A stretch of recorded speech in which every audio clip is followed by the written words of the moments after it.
merci d'être toutes et tous là pour Paul Cox. Et ces rencontres-là veut vous raconter un peu une chose qui va se passer ce soir, qui s'est passée déjà il y a quelques temps, qui est un projet que Paul Cox nous a offert pour les programmes de la foire et les programmes de Boom Crescere nei Libri, qui est un projet assez spécial qu'on voudrait vous raconter avant que ce soir vous allez bien sûr visiter l'expo à la Fondazione del Monte qui ouvrira à 18h30. Je vais vous juste présenter, c'est ridicule de dire je vais vous présenter Paul Cox parce que c'est pas quelque chose qu'on fait vite.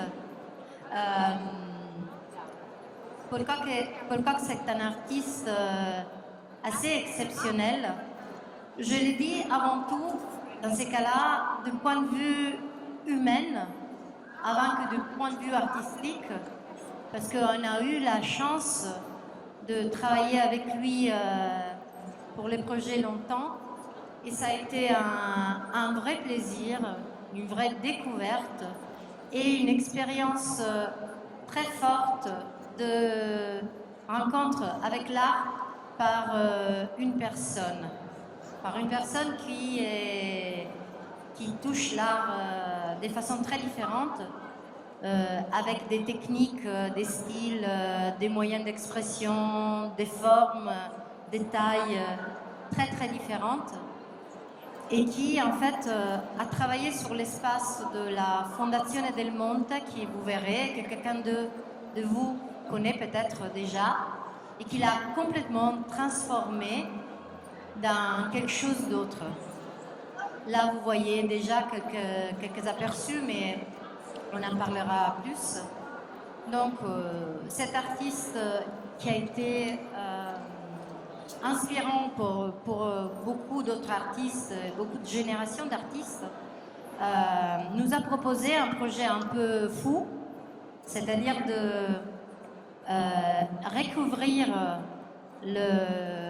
toute la surface des salles d'expo de la Fondazione del Monte d'une longue toile de 75 mètres et de raconter plusieurs histoires par le biais des images, en réalisant quelque chose qui s'appelle Wallbook, donc un livre en forme de mur ou un mur en forme de livre, et qui va vous éclater, j'imagine, quand vous le verrez ce soir, comme on a eu le même sentiment le jour où on a découvert cette expo finie. Je m'arrête peut-être parce que, ouais. Mais on fait confiance à Stevie qui est parfaite, donc... Good evening, everybody, and welcome, and thank you for being here for the great Paul Cox. This meeting, in fact, I'd like to start off by telling you about what we have done, in fact, with him, and something that you will hopefully see this evening, the show that you're going to see this evening. And it's about the project that he offered us, a program, as I say, that you offered to see this evening, and it was part of the whole larger, wider program of Boom Crescere nei Libri. And it's a project, but this is something that is going to be open this evening at 6:30 at the Fondazione del Monte, that's in the centre of Bologna.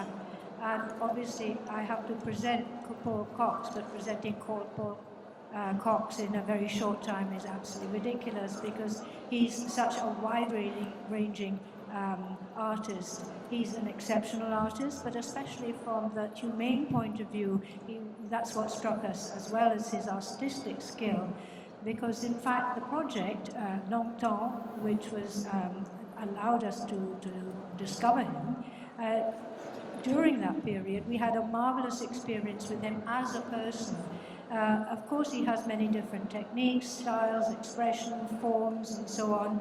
And this, at the exhibition hall of the Fondazione del Monte in the center of town, you'll see that he's completely actually changed the whole set of the place. He's completely changed the place, and it's quite an experience. In fact, Paul Cox, he presented this, he has been an inspiration for many generations, and the project, if you like, is a little bit crazy. Again, it was to cover all the walls and surfaces of the exhibition space with a very long canvas, as it were, of 75 meters, which tells stories with images, and it's called Wallbook. Because it covers the wall. And it's a sort of storytelling, a sort of book. You can read a book through stories, and it is really surprising, amazing, as you'll see. Avant de laisser la parole à Paul qui va vous guider un peu dans son procès et ses inspirations et son projet, je voulais juste vous remercier pour cette expo, toutes les personnes qui nous ont aidés à la concevoir et à la voir finalement. La Fondazione del Monte qui nous a donné l'espace, les moyens, les soutiens, disons, artistiques et psychologiques et physiques pour mener le projet. Les éditions Mémo qui ont été accompagnants pendant ces voyages, qui ont été depuis l'an dernier nos soutiens à dire on va faire un projet avec Paul Cox, et les éditions Topi Pittori italien qui va publier en italien les livres de Paul Cox qui sont en ce moment publiés entièrement, recommencent à être publiés par Mémo en France, mais aussi l'endroit où on est maintenant, c'est-à-dire la foire du livre, parce qu'on verra après, il y a un projet assez spécial dans cette expo qui est lié au book, of the Wallbook, au livre, qu'on a fait grâce à l'aide de la foire.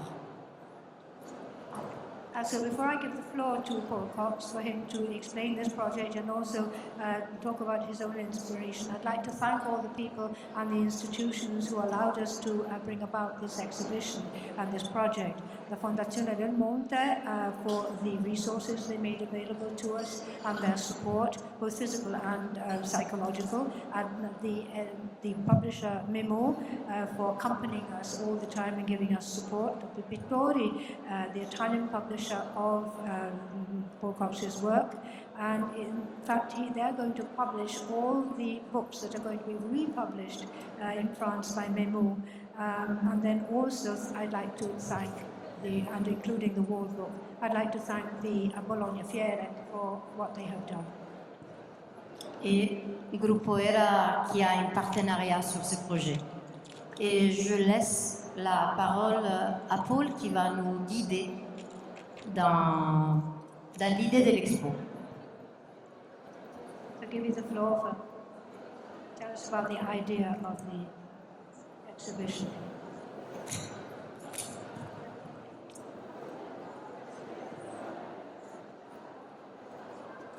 Merci Hilaria, merci à tous d'être là, à toutes et tous d'être là.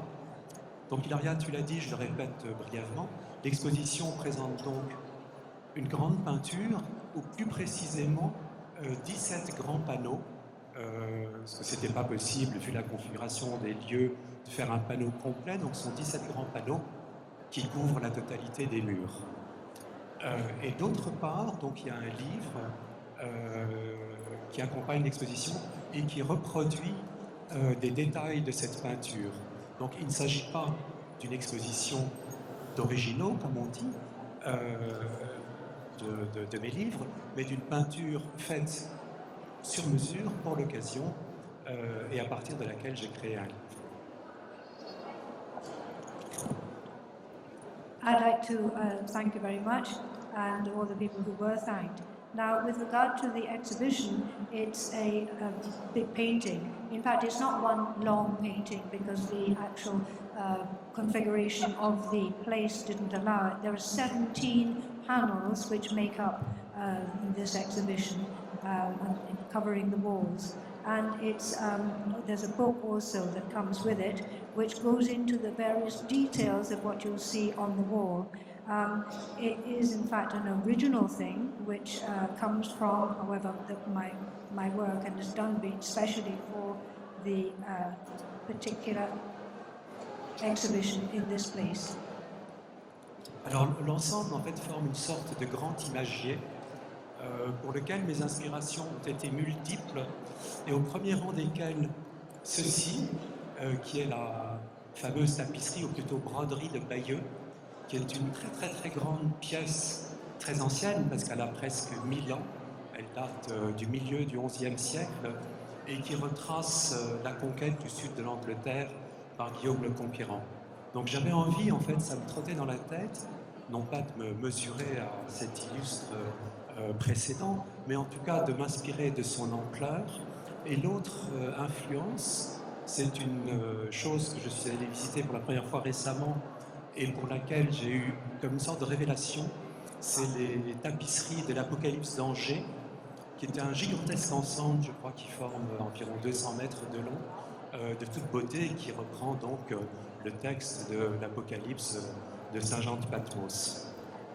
Et de façon plus générale, en fait, j'ai pensé aux tentures, aux fresques, aux décorations qui ornaient les châteaux, les palais, les édifices publics, et qui souvent narraient quelque chose. C'était des narrations sans texte pour l'édification du public, souvent analphabète, et dont le sujet était généralement des sujets mythologiques, bibliques ou historiques. D'où le titre Wallbook que j'ai choisi, même si évidemment mes sujets ne sont ni mythologiques, ni bibliques, ni historiques.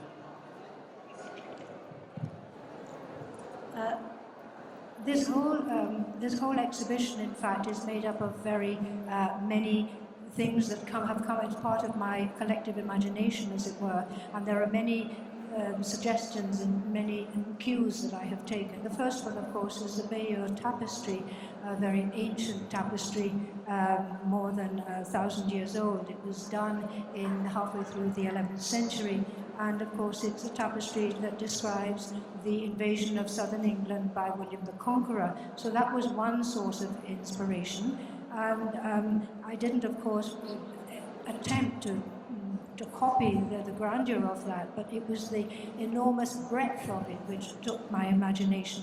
The second cue, as it were, or form of inspiration, was the tapestry of Angers, which is 200 meters, and of course it tells the story of the apocalypse, the biblical story of the apocalypse. In fact, I'm very often taken by paintings, by frescoes in chateaus, in public places, which were often, again, stories for the illiterate, people that couldn't read. Of course, and they were mythical, historical, and biblical stories. My Wallbook is none of the three. Alors ma peinture est peinte d'une façon un peu particulière. Elle est faite de stries entrecroisées, orthogonalement, et je suis limité, comme je le fais souvent dans mes livres, à une gamme restreinte de couleurs, en l'occurrence une gamme de 7 couleurs. Et si j'ai utilisé ce vocabulaire de stries, en fait c'est pour évoquer le tissage qui, comme je vous l'ai dit, était donc à l'origine de mon inspiration pour ce projet. Récemment, j'ai peint beaucoup de très grands formats, par exemple cette peinture-ci, que j'ai faite pour une abbaye dans le centre de la France, ou encore celle-ci, que j'ai faite pour un festival à Tabor, en République tchèque, et donc mon Wallbook s'inscrit dans cette série de très grands tableaux.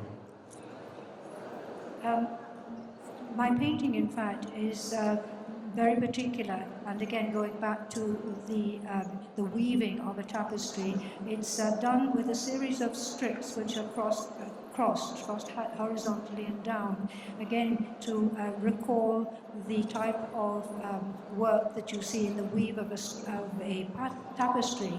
and I use a very limited range of colors. In fact, in this particular case, 7 colors. So this again goes back to the origin of my inspiration. And also, I've recently done several things in very large format, as you saw also in the previous slide. The first one was for an abbey in the center of France, and this is a frieze that I did in the Czech Republic, very large format images. Alors, Wallbook, en fait, comme je l'ai dit, a été peint sur mesure pour le lieu. Je dois dire qu'en général, pour les expositions, je montre très rarement des choses anciennes. J'essaie toujours de faire des choses particulières pour une exposition. Et par ailleurs, j'essaie toujours de m'occuper moi-même de la scénographie et de l'accrochage. En fait, je les confie jamais à quelqu'un d'autre, ce qui me semblerait difficilement imaginable. De même que je ne confie pas la maquette de mes livres ou la mise en page de mes affiches à quelqu'un d'autre. Je considère que tous les tenants et les aboutissants d'une exposition, d'un livre, etc., m'appartiennent, en fait, font partie de l'œuvre, et donc j'aime bien égoïstement gérer l'ensemble. With Wallbook, again, this was painted for that actual place, that it was custom made, as you were, for that particular place. And in fact, in all my exhibitions, I usually don't put in old stuff. I usually try to do something which is new for the particular exhibition. And again, when I have an exhibition, I also look after the hanging, for example, of the works. I would never think of entrusting anybody else to do that. And again, when I have the dummies for a book that I want to make, again, I do it myself, and I also, for my posters, assure that they are placed and the mise en page is done by me. I know, so rather selfishly, I look after the whole job.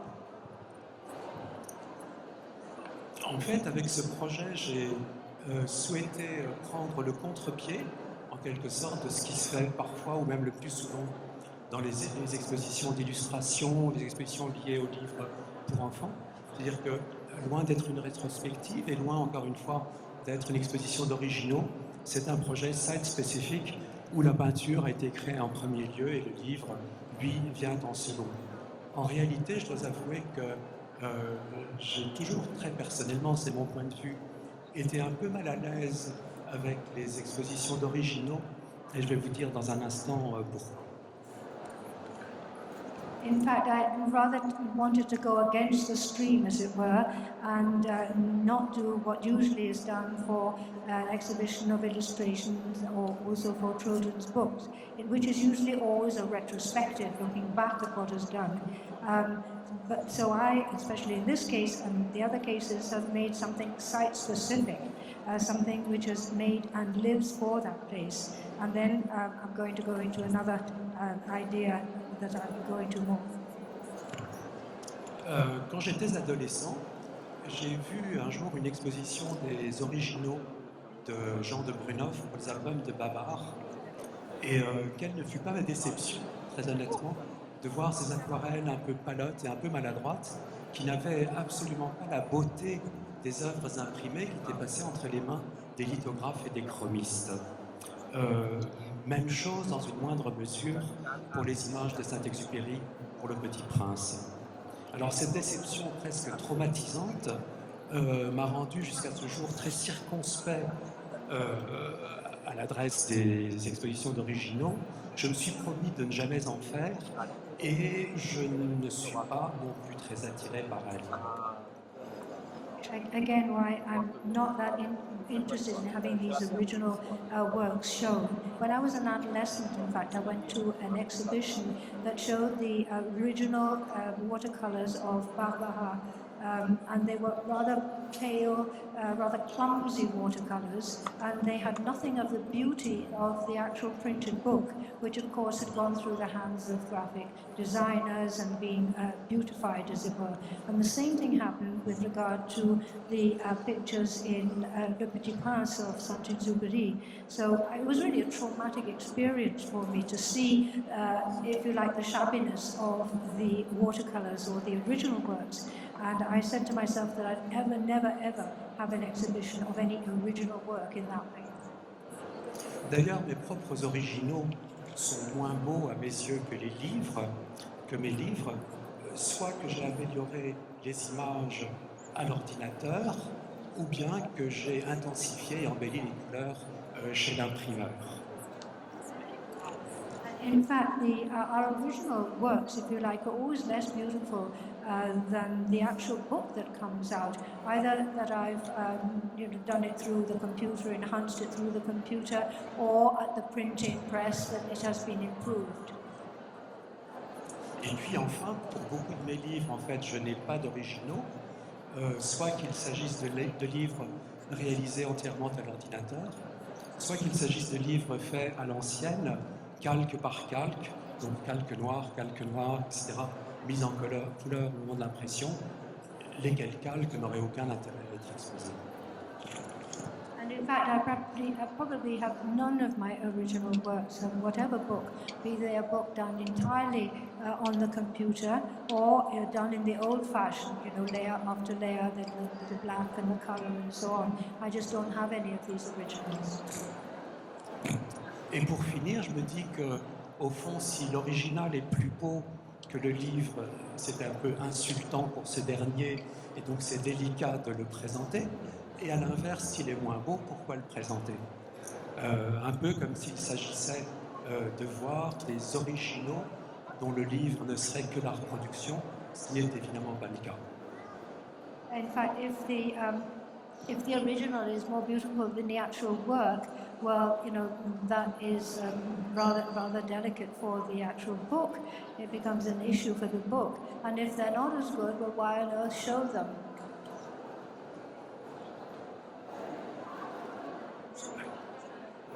Je reviens au livre. Donc, comme je vous disais, le livre montre des détails de la peinture et ne contient pas de texte. Mais il invite le lecteur en fait à inscrire dans les zones blanches laissées en pied des pages son propre texte sous forme de récit ou sous forme de légende. Le livre n'a pas de titre non plus, mais sur la couverture, il y a 2 zones avec des petits pointillés qui invitent à écrire le titre de sa propre invention et à inscrire son nom d'auteur. The book doesn't have a title.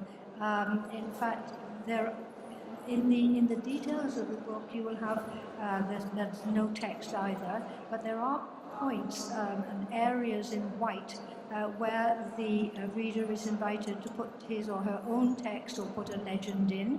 And again, as I say, the book hasn't a title, but on the cover there are 2 areas where you can put the title and put your name. Alors dans ma sélection de détails, j'ai retenu d'une part des images symboliques que j'utilise souvent dans mes peintures ou dans mes livres, des feux d'artifice, un phare, une manche à air, un objet que j'affectionne particulièrement, un geyser, un volcan, etc., etc. In the details, in the book with the details, in fact, I put symbolic items that I'm very, very fond of. For example, fireworks and also a lighthouse and also a wind tunnel and also a volcano. Alors, j'ai fait aussi des citations d'artistes que j'aime. Le plus fréquemment cité est Rodolphe Töpfer. Alors je dis un mot sur Rodolphe Töpfer, qui est un de mes artistes les plus chers et qui m'a le plus inspiré. Alors comme vous le savez, mais je vais quand même développer un petit peu, Rodolphe Töpfer était cet artiste suisse qui, au début du 19e siècle, a produit un certain nombre de livres auquel il donnait le nom de littérature en images et qui est parfois désigné à tort, à mon avis, comme l'inventeur de la bande dessinée. Enfin, toujours est-il que ces livres sont des livres de format à l'italienne, des formats oblongs, avec de grandes images sous lesquelles figurent des textes sous la forme de légendes. Alors, ce qui est très intéressant et ce qui m'a beaucoup inspiré, c'est que Töpfer explique dans ses textes, parce qu'il a beaucoup écrit sur son propre travail, qu'il ne faisait jamais aucun plan, il n'avait jamais aucune idée préalable, mais il se laissait guider par sa plume. Je dois préciser aussi il traçait ses images et son texte du même outil avec la même plume, et on sent que tout ça est une sorte de vaste improvisation qui s'arrête de but en blanc quand on sent qu'il en a assez. I also give citations and quotations of authors that I love, and especially there's one, Rudolf de Fer, who is very dear to me and who is the source of much inspiration. He was a Swiss artist and author who, at the beginning of the 19th century, wrote these books, and he gave sort of literary names to his work. He's also considered perhaps the inventor of the comic book.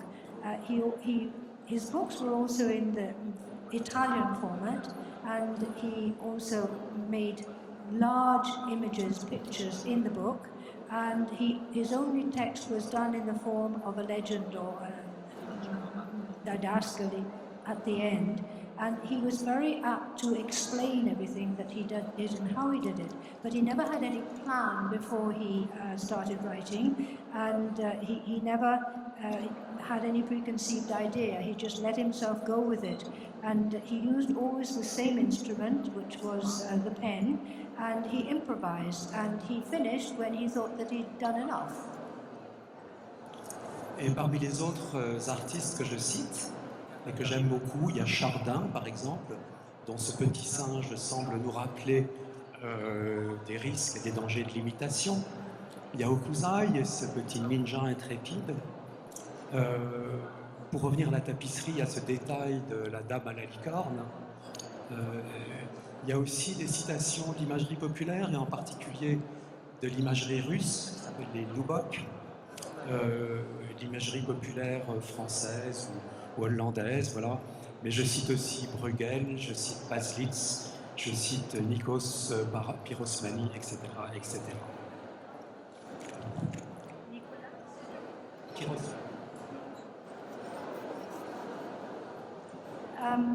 Also another author that I like is Chardin. The little monkey, in fact, tells us or recalls the idea of risk and the danger of limitations. And then there's also another one which was...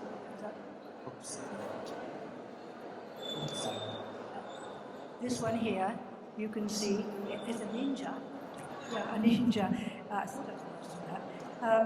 And also, I take inspiration from other tapestry, the Dame de la... This one here. Unicorn. Ah, the unicorn. Okay, the Dame à l'unicorn, the woman, the unicorn, and also Russian imagery, Wallbook, and French and Dutch imagery, popular imagery, of course, Bruegel, and another that I didn't get, Nicolas Pyrosmani Pyrosmani. was a fabulous Georgian painter.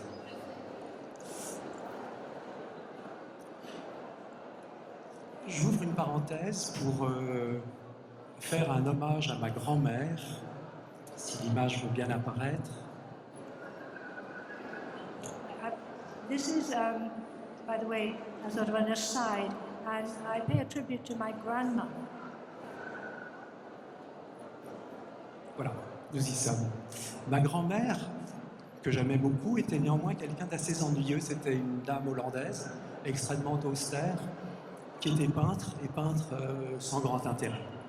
Mais elle faisait une fois par an, à l'époque de Noël, des chefs-d'œuvre, à mon sens, qui étaient des scrapbooks qu'elle offrait à ses petits-enfants.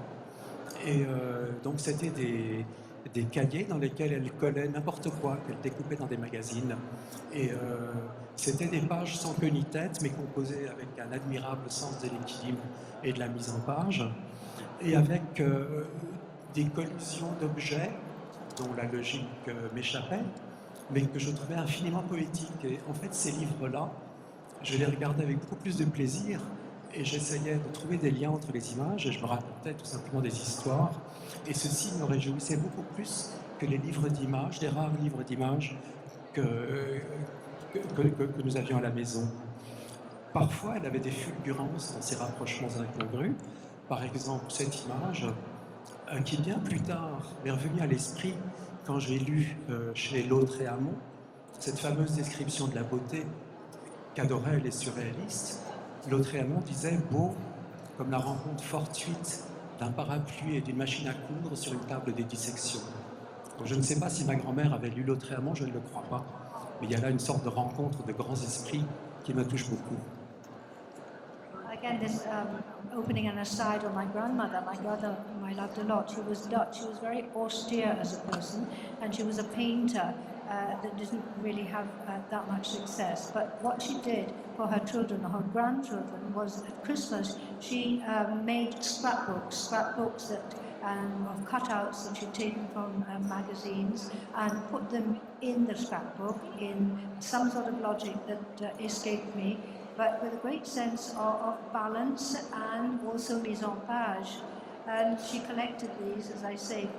There wasn't an apparent logic to it, but it gave me great pleasure, much more pleasure than in looking at the picture books, the few of them that I had. And I would tell myself stories of these, because they were a bit willy-nilly. But then again, this reminds me of a description of the surrealists who said, that beauty is something can be described as an umbrella which is next to a sewing machine, for example. And I thought that this link with my grandmother and her old scrapbook was very pertinent, with a description coming from the surrealists and artists who are so well known. Et je vais terminer par je vais vous indiquer quelques grands thèmes en fait qui habitent ma peinture, ou en tout cas le bric-à-brac qui tient lieu de peinture. Il y a un thème majeur, c'est le thème de la vue. Alors il y a plein d'éléments. Voilà. Il y a plein d'éléments qui ont à voir avec la vue. Des gens comme ici qui regardent par un télescope, un explorateur qui porte une paire de jumelles, peintre sur le motif, des gens qui regardent, etc., qui pointent du doigt. Mon idée, en fait, c'était de mettre en exergue le sens de la vision, parce que mes livres, en fait, sont avant tout des livres visuels. C'est-à-dire que de plus en plus, mes livres sont sans texte. Leur inspiration est d'abord visuelle. Quand il y a rarement encore des textes, ce sont des textes qui sont faits a posteriori. Et je me dis que, alors je ne sais pas comment ça se passe dans les autres pays, mais en France, très souvent, on parle de façon, je pense, un peu rapide de littérature jeunesse qui semble englober tout, ce qui me chiffonne toujours un petit peu parce que je ne considère pas du tout que mes livres, par exemple, appartiennent au monde de la littérature jeunesse. Ils appartiennent au monde des arts visuels, mais ils n'ont, à mon sens, rien à voir avec la littérature. Voilà, c'est une petite mise au point. Après, alors oui, il y a encore un exemple personnage visuel. Non, alors je change de sujet. L'autre thématique. So to get on to the painting, the theme of actual painting, which is a big theme, I do a lot of things where we have people looking, where there is view, where there is looking out. For example, there were very many examples there of somebody with looking through a telescope, an explorer who's pointing his finger, and also other people looking through telescopes, people who are looking towards something. And that's something that I'd like to highlight very much, the idea of vision and viewing, because my books are increasingly visual. There aren't any text, and they're primarily visual books. And if a text is there, it's only done later on, a posteriori. And I don't know about in other countries, but in France, there tends to be this idea of literature for children as englobing everything. I don't really think of my work as being something specific for the children's literature, children's work. For me, my work belongs to the visual art, and it's got nothing to do with literature. Et un autre thème important, c'est le thème du monde à l'envers, avec lequel je souhaitais illustrer le fait, en fait, que je prenais, comme j'ai dit en introduction, le contre-pied de l'habitude des expositions d'illustration. Je fais le truc à l'envers, c'est-à-dire je commence par les images et puis de là je tire un livre. Voilà. Donc il y a plein d'exemples, souvent tirés de l'imagerie populaire, ces images bien connues plutôt de l'imagerie populaire européenne. Et puis, par exemple, ce personnage qui regarde le monde à l'envers parce qu'il a la tête plongée entre les jambes. Et puis, pour finir, j'ai aussi imaginé cette image, puisque j'avais l'impression, en rompant les habitudes des expositions habituelles, rompant les habitudes, j'ai eu envie de montrer ces petits garçons qui jettent un pavé dans la mare. Je ne sais pas si cette expression existe en anglais ou en italien. Donc ils jettent un pavé dans la mare, provoquant par là des rides centrifuges dans l'eau étale des habitudes. Okay, another theme, which is very important for me, is turning the world upside down and seeing the world upside down. Again, it goes back to the idea of doing something, going against the stream, and with regard to the traditional sort of way that exhibitions are organized. I, in fact, start with the image, and they're very often popular images of popular culture in Europe.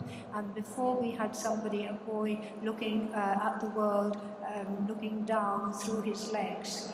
And again, it's the idea of breaking with habits that we have. And this last one is a little boy throwing a stone into the pool, which again in English also has this idea of disruption and changing the world somewhat. Alors, j'ai envie pour finir de vous montrer quelques-unes de mes inspirations, parce que j'aime bien toujours dire d'où viennent les choses. Parfois les artistes sont très peut-être pudiques, mais aussi semblent prétendre sortir de nulle part. Moi j'aime bien dire d'où ça vient.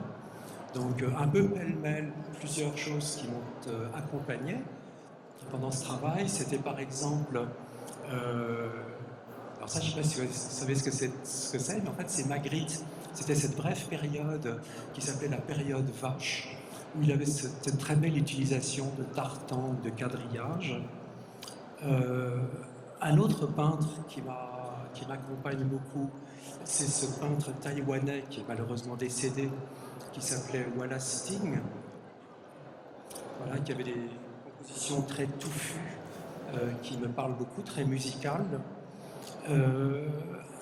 Un peintre qui m'a beaucoup inspiré aussi pour l'usage de la trame, obtenu par d'autres moyens que les miens, c'est Kiyoshi Yamashita.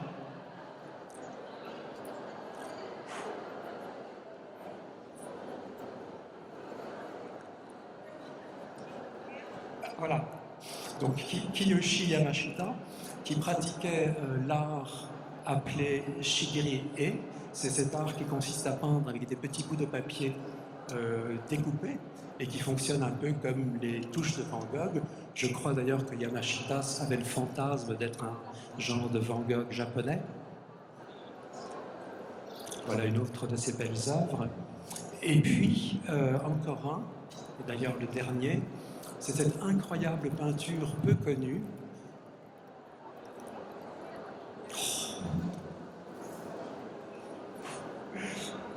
Lui, c'est Kiyoshi Yamashita. Et alors, je réserve le... Non, zut. Ah si, pardon. Il y a Dubuffet, qui est un autre de mes peintres tutélaires, qui a utilisé beaucoup de stries. Et je voulais finir par celui-ci, qui est la cerise sur le gâteau. Voilà, c'est Ito Jakuchu. Alors ça c'est complètement fou, c'était un peintre du 18e japonais, qui était par ailleurs marchand de légumes en gros. Je trouve ça assez sympathique, la collusion des deux activités. Alors malheureusement on ne le voit pas bien sur l'image, mais cette peinture est comme une mosaïque, c'est-à-dire que chaque zone de couleur est faite de petites touches grandes comme l'ongle du pouce. C'est proprement stupéfiant, totalement inédit pour l'époque, et d'ailleurs pour la suite, il a fallu attendre, je pense, un peintre comme Chuck Close, ce peintre pop qui peignait aussi avec des petites touches, pour avoir le même exemple de traitement figuratif. Donc c'est un paravent très grand, qui représente une sorte de paradis, un jardin avec des animaux, des végétaux, et voici le revers. Voilà. Okay, okay. I'd like also to finish to show you some of the, again, works that have inspired me, and also to talk about where my work comes from as a result. Some people, artists, are very shy about that, but I like to say that, thinking perhaps that it comes from who knows where, but I like to state where I think I get my inspiration from. The first one was Magritte. Again, this was a period that was called the Period Vache, and you can see that it's done in little, that was a period when he did lots of little squares. And then there was another Taiwan artist called Wallace King, and this is very musical. There are no words, but it's a very musical type of painting that I love. And also Kyoshi Masakadu, is that right? He was a Japanese painter, and he, in fact, it looks like a very big image, but in fact, he painted on tiny little bits of paper that he stuck together, a bit like the dots of Van Gogh. In fact, rather think that he fancied himself as a Japanese Van Gogh. And then there's, so he was a pretty incredible painter. And then Dubuffet, who also paints in strips like the wall painting in Bologna, but in a different way. And then the last one was the cherry on the cake, Ito Jakuto. He was a painter of the 18th century, again a Japanese, and he was also a merchant, which was quite a combination. And he too did very small mosaics, very small areas of mosaic, and then put it together. This was a method that was not known at the time, and in fact it took a long time for anybody else to take it up.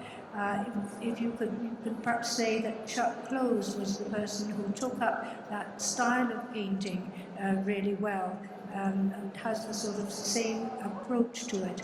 So see, these are some of the great painters and the type of painting that inspired me. Voilà, j'en ai terminé avec ma présentation. Je ne sais pas s'il y en a un tout petit peu de temps. Non, on peut terminer là. We haven't got time. Ok. Alors, je vais ajouter, c'est vraiment au pas de course parce que ça a encore à voir avec mes inspirations, mais plus proprement les inspirations textiles. Je les livre à votre curiosité. Et je vais vous inviter à le traduire, enfin si c'est besoin, au fur et à mesure, comme ça on ne revient pas en arrière. Donc une de mes grandes sources d'inspiration, ça a été Annie Albers. Annie Albers was one of my great sources of inspiration because I'm very much inspired by the textile texture of something, and I leave you to look into that.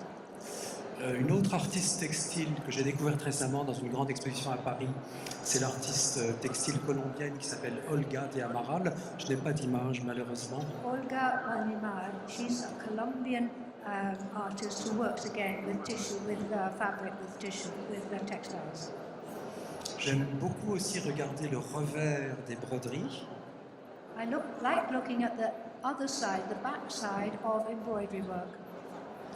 Comme les revers de petites étiquettes qui sont derrière les chemises ou les vêtements.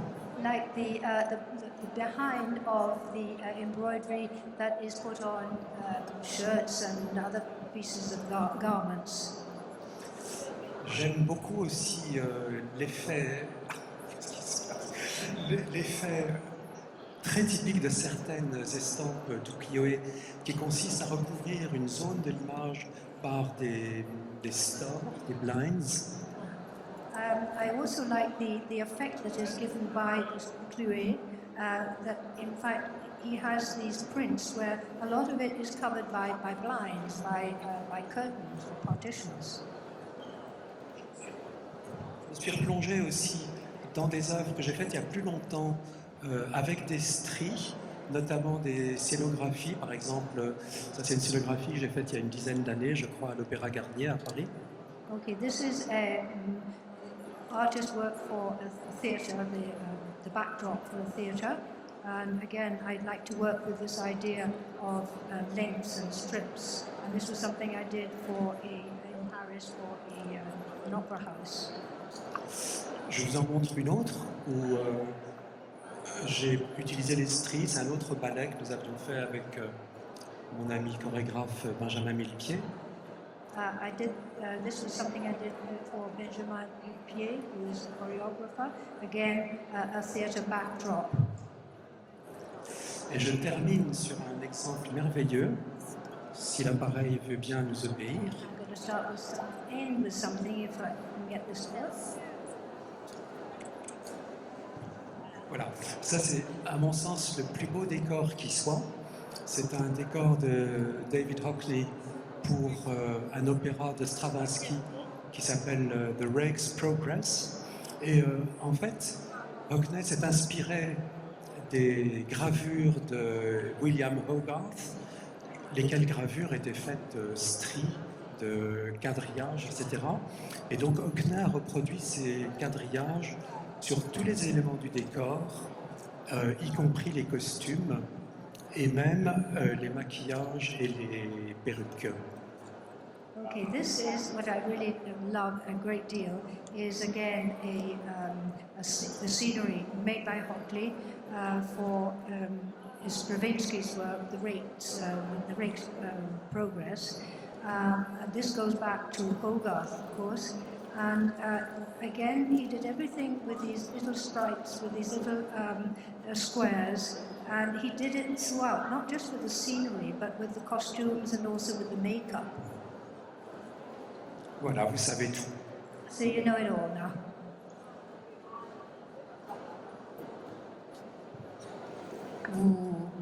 Donc, vous savez tout, sauf, encore une fois, pour vous rappeler le fait que l'expo va ouvrir ce soir à 18h30 à la Fondazione del Monte in Via delle Donzelle 2, donc dans les centres-villes, et aussi que le livre dont on a vu quelques images, on aurait aimé en parler plus, mais nous on voit un horloge qui fait 0, 0, 0 depuis quelques minutes, donc on s'arrête.